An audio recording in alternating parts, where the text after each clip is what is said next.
Olá, vamos falar de lógica? Mais especificamente, lógica matemática. É basicamente o sistema que nos ensina a construir argumentos que param de pé, a entender a estrutura da verdade. No fundo, é uma ferramenta incrível para a gente pensar com mais clareza. Vamos mergulhar nisso. Olha só essa pergunta. Será que uma afirmação pode ser sempre, mas sempre mesmo, verdadeira só pela forma como ela é montada? A resposta é sim. E é aí que a lógica brilha. Ela não se importa tanto com o que a frase diz, mas sim com como ela é construída. Essa estrutura, essa arquitetura da frase que pode fazer com que ela seja inquestionável ou, do contrário, completamente impossível. E o mais legal, a gente descobre isso sem nem precisar checar os fatos lá fora. Beleza. Então, basicamente, no mundo da lógica, qualquer proposição, qualquer afirmação vai cair em uma de três caixinhas. Ou ela é uma tautologia, ou é uma contradição, ou é uma contingência. Vamos dar uma olhada no que significa cada um desses nomes. Vamos começar pela tautologia. Pensa nela como uma verdade blindada. É uma frase que, pela sua própria estrutura, é sempre, mas sempre mesmo verdadeira. Não importa o que aconteça, não importa que valores a gente coloque ali, o resultado final vai ser verdadeiro. É tipo uma carta na manga da lógica. E isso é super útil, viu? Na programação, por exemplo, a gente usa isso para criar condições que, olha, não podem falhar de jeito nenhum. E como a gente prova isso? Com a famosa tabela verdade. Olha só que interessante. Quando a gente monta a tabela para uma tautologia, não importa quais combinações de verdadeiro ou falso a gente teste para as partes menores, a coluna final, a do resultado, vai ser sempre igual. Só V. Só verdadeiro. A matemática da coisa não deixa outra saída.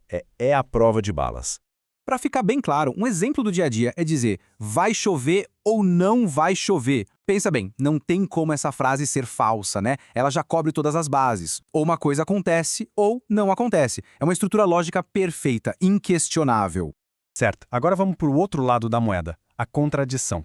Se a tautologia é a verdade absoluta, a contradição é a falsidade absoluta.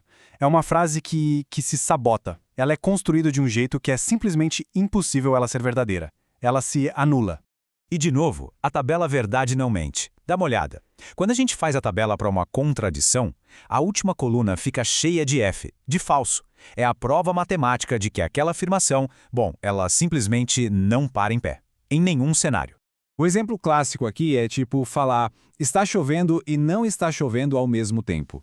Percebe? É impossível. Uma parte da frase cancela a outra. Não tem como ser verdade de jeito nenhum. E aí, por último, a gente tem a contingência. Bom, essa é a categoria onde vivem, 99% das frases que a gente fala. É uma afirmação que pode ser verdadeira ou pode ser falsa. Depende. Depende do quê? Dos fatos, do mundo real. Tipo, o céu é azul. Para saber se é verdade, a gente tem que olhar pela janela. E claro, a tabela verdade mostra isso direitinho. A coluna final, a do resultado, vai ter uma mistura. Às vezes vai dar V, às vezes vai dar F. O resultado não é garantido, ele não é fixo. Ele é contingente. É exatamente isso. Depende da situação.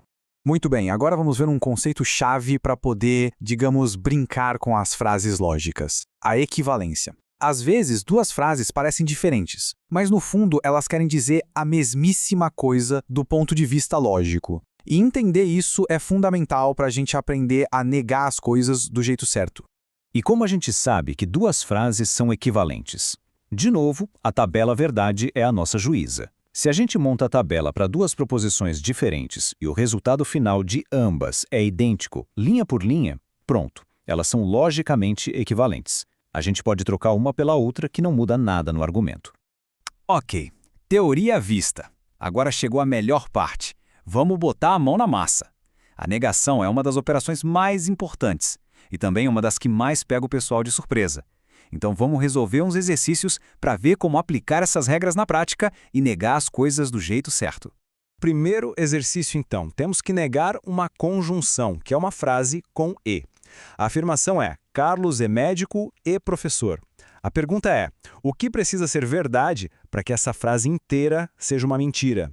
E aí, como é que a gente nega isso do jeito certo? Cuidado, hein? Porque não é só falar que ele não é médico e professor. A lógica tem um truque, uma regra bem específica para isso. A resposta certa é, Carlos não é médico ou não é professor. Sacou a jogada? O E vira OU e a gente nega as duas partes. Pensa comigo. Para a frase original, ele é as duas coisas, ser falsa, basta que uma delas seja mentira. Ele pode não ser médico, ou pode não ser professor, ou pode não ser nenhum dos dois. Por isso, o ou funciona. Beleza, vamos para o segundo desafio. Agora a gente vai negar uma disjunção, uma frase com ou. A frase é: vou ao cinema ou ao trabalho. Agora a pergunta é: qual é a única situação em que essa frase se torna falsa? E agora, como a gente inverte essa lógica? A regra é parecida com a anterior, só que ao contrário. Se antes o e virou ou, o que será que acontece com o ou? A resposta é: não vou ao cinema e não vou ao trabalho. É isso aí, o ou vira e, e a gente nega as duas partes. Faz todo sentido, né? A única forma da afirmação vou a um lugar ou ao outro ser mentira é se a pessoa não for a nenhum dos dois. Tudo bem, vamos complicar só um pouquinho. E quando a gente tem uma frase tipo x é maior que 2? Sozinha essa frase não é nem verdadeira nem falsa, certo? Depende do valor do x. É para resolver isso que existem os quantificadores. Eles pegam essas sentenças abertas e transformam em algo que a gente pode dizer se é verdade ou não. Basicamente, são dois os grandões. O primeiro é o quantificador universal. O símbolo é esse A de ponta cabeça, e ele significa para todo ou qualquer que seja. O segundo é o quantificador existencial, com esse E ao contrário, que significa existe pelo menos um ou algum. Então um fala de todo mundo de um grupo e o outro diz que tem pelo menos um carinha ali que se encaixa na descrição. E claro, também tem regra para negar os codificadores. É bem intuitivo, olha só. Para negar que todo x é y, a gente não precisa provar que nenhum x é y. Basta achar um x que não seja y. Então a negação de todo mundo é algo é existe alguém que não é esse algo. Já para negar que existe um x que é y, aí sim a gente tem que dizer que nenhum x é y. Basicamente, o todo vira existe algum que não é e o existe algum vira nenhum.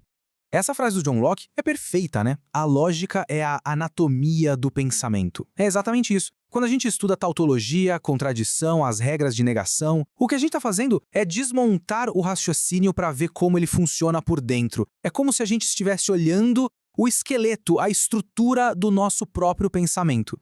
Então fica aí a provocação final. Com essas regras em mente, será que fica mais fácil identificar falhas lógicas nos argumentos do dia a dia? Na próxima vez que aparecer uma notícia, um debate online, vale a pena prestar atenção não só no que está sendo dito, mas em como está sendo dito. As ferramentas que a gente viu aqui são super poderosas para a gente separar um bom argumento de uma falácia. A lógica, no fim das contas, está por toda parte.